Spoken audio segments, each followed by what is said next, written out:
ബിസ്മില്ലാഹിർ റഹ്മാനിർ റഹീം. അൽഹംദുലില്ലാഹി വസ്സലാത്തു വസ്സലാമു അലാ അഷ്റഫി റസൂലില്ലാഹി വഅലാ ആലിഹി വസഹ്ബിഹി വസല്ലം.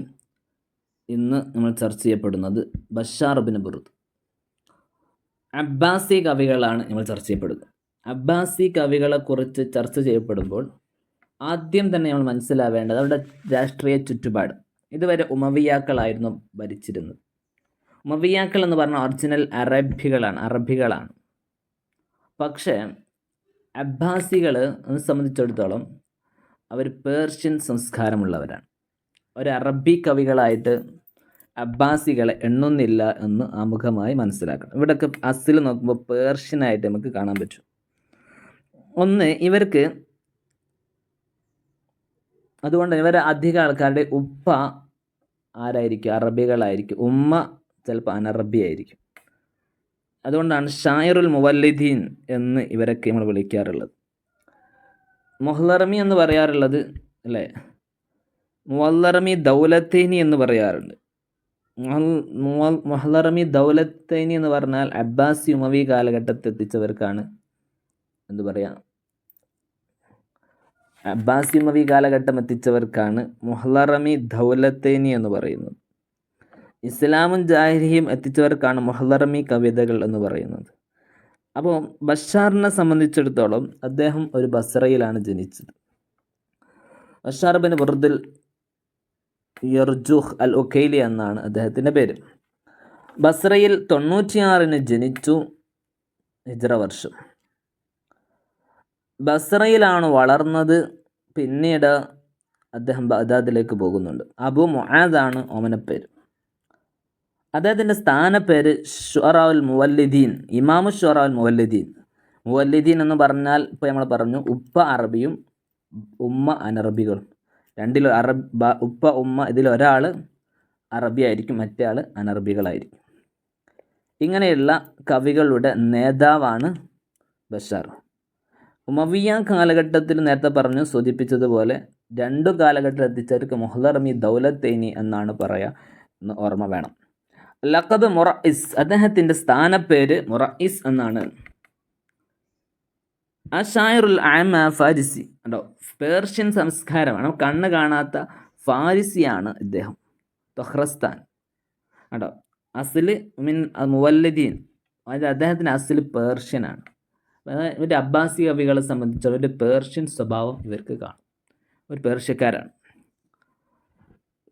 കണ്ണ് കാണാത്ത ആളാണ്. ഇനി അബ്ഖാന അബൂഹു സിബിയുൻ, അദ്ദേഹത്തിൻ്റെ ഉപ്പ മുഹല്ലബിൻ്റെ യുദ്ധത്തിൽ പിടിച്ചെടുത്ത ഒരാളായിരുന്നു. മുഹല്ലബ് എന്ന് പറയുന്ന മുഹല്ലബിൻ അബി സഫ്ര എന്നവരുടെ ചിറ പിടിച്ചെടുക്കുന്ന, യുദ്ധത്തിലും മറ്റൊക്കെ പിടിച്ചെടുക്കുന്ന ആൾക്കാണ് സിബി എന്ന് പറയും. അതിൽപ്പെട്ട ആളാണിത്. ഖാൻ മിൻ ഫൈൽ കുശേരി ഫൈൽപ്പെട്ടവരാണത്.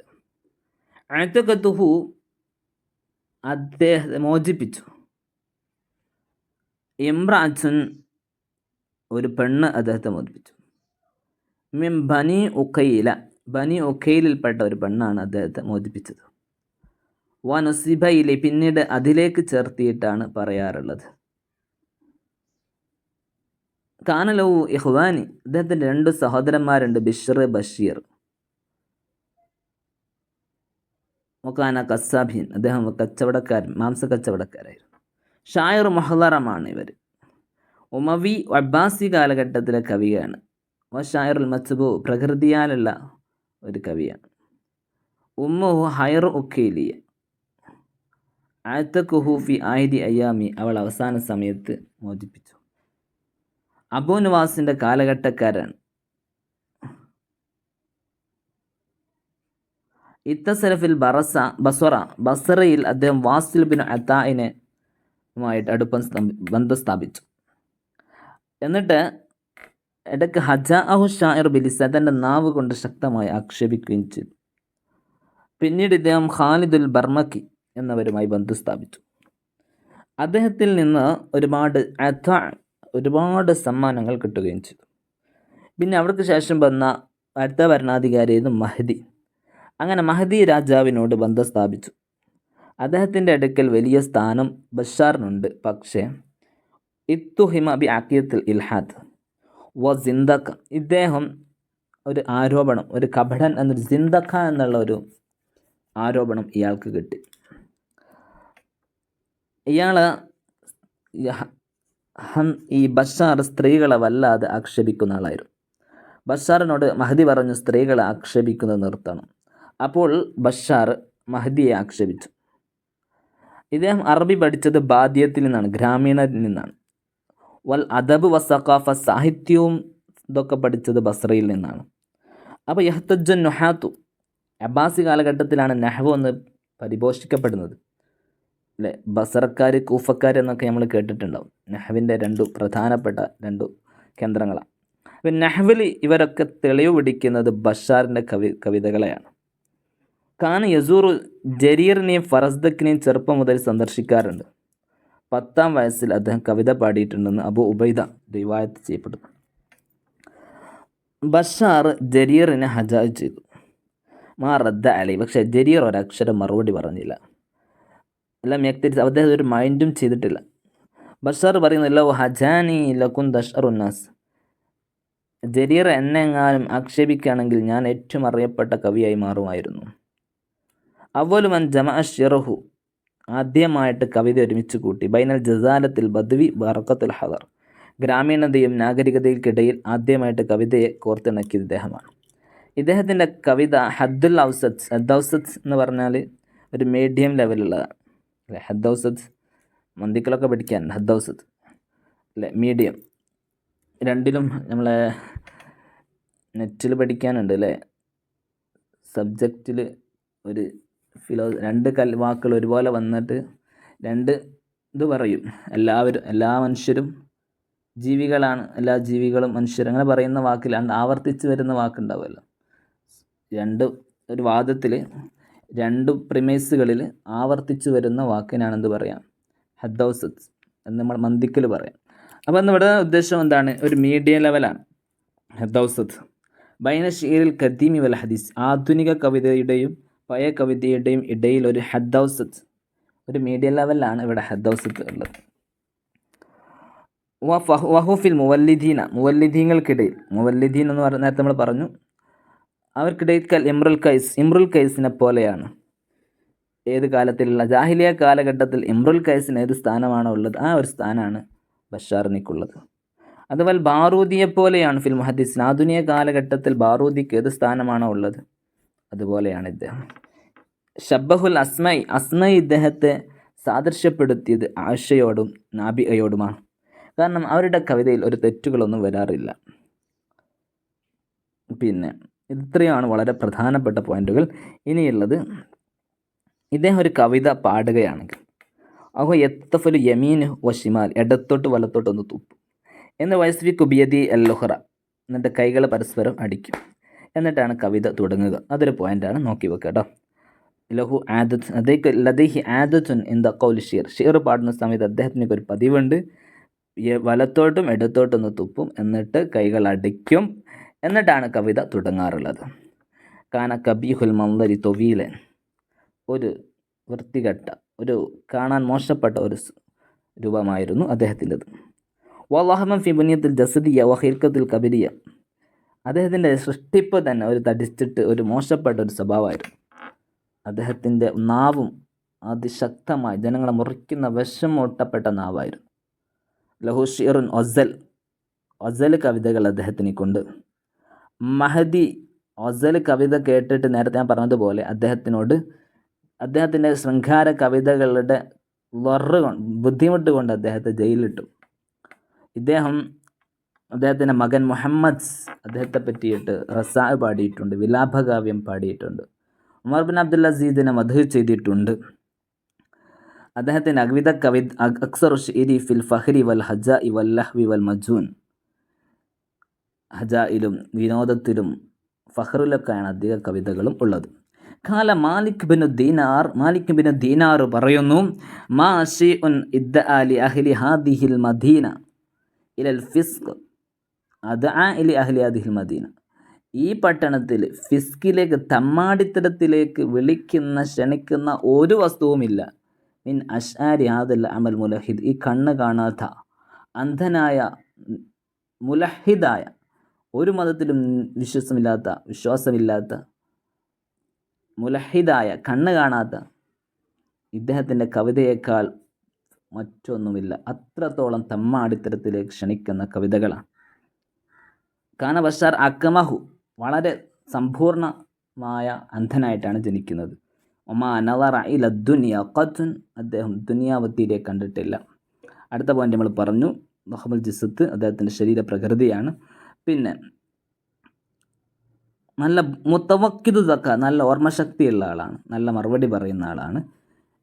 യുഅ്മിനു ബിർറജ്അ, മടക്കത്തിൽ അദ്ദേഹത്തിന് വിശ്വാസമുണ്ട്. പക്ഷേ ഇബ്ലീസിൻ്റെ വൈസവ്യ അല റഅയിൽ അലൽ ഇബ്ലീസ്, ഇബ്ലീസിൻ്റെ അഭിപ്രായമാണ് ശരി. ആദം നബി അലൈഹി സ്വലാമിന് സുജൂദ് ചെയ്യില്ല എന്ന് പറഞ്ഞപ്പോൾ ഇബ്ലീസ് പറഞ്ഞതാണ് ശരി എന്നാണ് അദ്ദേഹം പറയുന്നത്. കാന ജാഹിൽ അൻഹു, ജാഹിൽ പറഞ്ഞത് കാന ബഷാർ ഖത്തീബ്, നല്ല പ്രഭാഷകനാണ്. സോഹിബൽ മൻദൂമി വൽ മൻസൂർ, നല്ല ഗദ്യവും പദ്യത്തിൻ്റെ ഉടമയാണ്. ജാഹിൽ അദ്ദേഹത്തെ കുറേ പുകഴ്ത്തുന്നുണ്ട്. ജാഹിദ് അദ്ദേഹത്തെ ഒരുപാട് പുകഴ്ത്തി പറയുന്നുണ്ട്. അപ്പോൾ ഇനി പറയാനുള്ളത് മത്ബൂ, ജന്മനാൽ കഴിവുള്ള കവികളാണ് ബഷാർ, അബുൽ അത്താഹിയ, ഇബ്നു അബി ഉയൈന, സയ്യിദ് ഹുമൈരിയ. ഓക്കെ, ഇനി ജാഹിലിയത്തിൽ ഏറ്റവും ഇസ്ലാമിൽ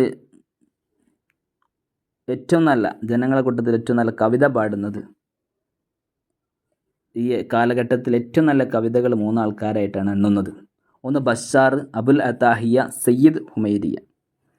ജസ്റ്റ് നോക്കി വെക്കുക. ഓക്കെ, ഇനി നേരത്തെ പറഞ്ഞ പോയിന്റുകളൊക്കെ നമ്മൾ ഇടുന്നുണ്ട്. പിന്നെ വസീർ യഅ്ഖൂബ് ദാവൂദിനെ അദ്ദേഹം ഹജ ചെയ്യുന്നുണ്ട്. പിന്നെ 12,000-ഓളം ബൈത്തുകളുണ്ട്. ഓക്കെ, ഖലീഫത്തുൽ മഹ്ദി, അദ്ദേഹത്തിൻ്റെ മന്ത്രി യഅ്ഖൂബ് ദാവൂദ് എന്നിവരെ, അസ്മയി എന്നവരെ, സിബവി, അഖ്ഫശി, വാസിബിൻ അത്താ, പിന്നെ അബു മുസ്ലിം ഖുറസാനി, എല്ലാവരെയും ഇദ്ദേഹം ആക്ഷേപിച്ചിട്ടുണ്ട്. അദ്ദേഹത്തിൻ്റെ ബൈത്തുകൾ ഇവിടെ കാണാം. ബനി ഉമയ്യ ഹബ്ബു അതാല നൗമുക്കും ഇന്നൽ ഖലീഫത യഅ്ഖൂബ് ദാവൂദ് വഅത് ഖിലാഫത്തുക്കും യാ ഖൗമി ഫൽതമിസു ഖലീഫത്തുല്ലാഹി ബൈന സിക്കി വൽ ഔദി. ആക്ഷേപിച്ച് കവിത എഴുതിയതാണ്. ഇദ്ദേഹത്തിൻ്റെ കവിത കേട്ടിട്ട് മഹദി എന്ന് പറയുന്ന ഖലീഫയാണ്, അദ്ദേഹം പറയുകയാണ്, വല്ലാഹി ലഇൻ ഖുൽത ബഅദ ഹാദാ ബൈതൻ വാഹിദൻ, ഇനിയെങ്ങാനും ഒരു ബൈത്ത് ഇദ്ദേഹം പാടുകയാണെങ്കിൽ നിൻ്റെ റൂഹ് ഞാൻ ഊരും എന്ന് മഹദി ഇദ്ദേഹത്തിന് വാണിംഗ് കൊടുക്കുകയും ചെയ്തിട്ടുണ്ട്. അങ്ങനെ ഒരുപാട് ഖാലിദ് അൽ ബർമക്ക് ഇദ്ദേഹത്തിന് 5000 ദീനാർ മദ്ഹ് പാടിയപ്പോൾ നൽകിയിട്ടുണ്ട്. അതുപോലെ മുഅ്തസിലിക്കാരനായിരുന്നു കേട്ടോ. ഇങ്ങനെ ഒരു ഇദ്ദേഹം അടിമയായിരുന്നു.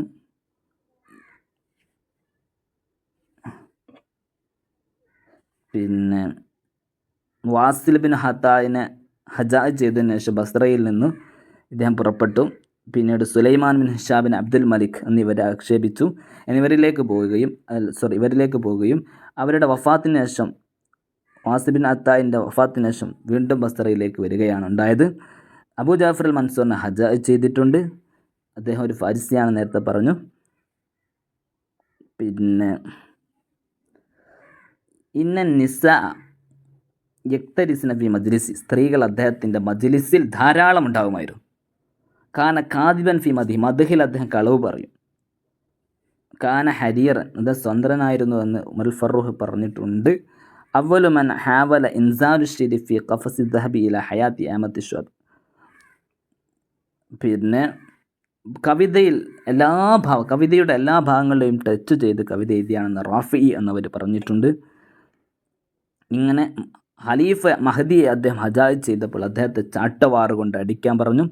അങ്ങനെ ചാട്ടവാറ് കൊണ്ട് അടി കിട്ടിയും അവസാനം അദ്ദേഹം ആ അടി കിട്ടിയിട്ടാണ് 168 ഹിജ്റ 168 അദ്ദേഹം മരണപ്പെടുന്നത്. 780 വർഷം 784 അദ്ദേഹം ഒരു സിന്ദഖ എന്നാണ്, ഇതൊരു കപടനാണ് എന്ന ആരോപിച്ചിട്ടാണ് അദ്ദേഹത്തെ അടിക്കുന്നത്. ഒരു 70 വർഷക്കാലം അദ്ദേഹം ജീവിച്ചിട്ടുണ്ട്. ഇത്രയുമാണ് പ്രധാനപ്പെട്ട പോയിന്റ്.